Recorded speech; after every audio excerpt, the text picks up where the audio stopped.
So hi! Welcome back to my YouTube channel, and for today's tutorial, ituturo ko sa inyo kung paano nga ba i-update or mag-update ng ating YouTube studio.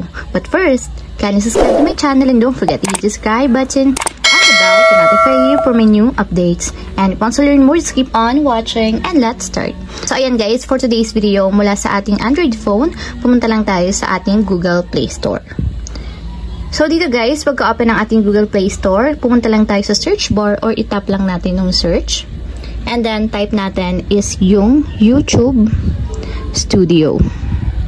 Then, search. And ayan guys, open lang natin yung app. So, ganito yung itsura ng YouTube Studio. So, kung hindi pa updated yung inyong application, update yung nakalagay dyan guys. Pero kung updated na, open na lang. So, since nga hindi pa ito updated, tap natin yung update. And wait natin guys hanggang sa matapos ma-install. So, ayan, after ma-install, ganito yung lalabas. So, tap natin yung open para directly mapunta tayo sa pinakang application. And ayan guys, kung mapapansin nyo, may mga bago ng features na nadagdag sa ating YouTube Studio app. So, ayun lang guys, ganun lang kasimple. If you have a question, can you comment down below and don't forget to hit the subscribe button and the bell to notify you for my new updates. And thank you for watching!